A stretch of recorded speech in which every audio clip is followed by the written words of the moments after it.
Hello అందరికీ, అందరూ ఎలా ఉన్నారు? ఎప్పుడు ఒకే రకంగా కాకుండా పిల్లలకి వెజ్జీస్ అండ్ ఎగ్స్తో అయితే ఇలా రైస్ చేసి పెట్టండి. లంచ్ బాక్స్లో పెట్టేసేయచ్చు. దీన్నైతే ఆఫీస్ వెళ్ళే వాళ్ళైనా కూడా తీసుకెళ్ళేసేయచ్చు. దీన్నైతే ఇంకా దీనికి ప్రాసెస్లోకి వెళ్ళిపోదాము.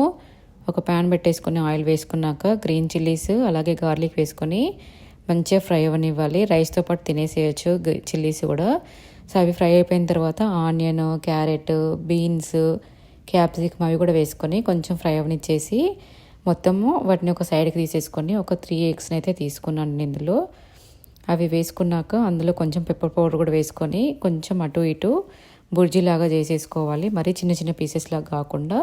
సో అది మొత్తం బుర్జీలాగా అయిపోయిన తర్వాత వెజెస్తో మిక్స్ చేసేసుకొని నెక్స్ట్ కుక్ చేసుకున్న రైస్ వేసుకున్నాక ఇందులో పసుపు, coriander powder, garam masala, pepper powder, chilli powder, salt ఇది మీరు టేస్ట్కి తగినట్టుగా వేసేసుకోండి. ఎందుకంటే గ్రీన్ చిల్లీస్ అవన్నీ వేసుకున్నాం కదా. సో ఇవన్నీ వేసుకున్నాక మంచి రైస్కి అంతా మసాలా పట్టించేసేసి ఒక 2 minutes హీట్ చేసేసుకొని లాస్ట్ ఫైనల్గా కొరియండర్ వేసేసుకుంటే రైస్ అయితే రెడీ అయిపోతుంది.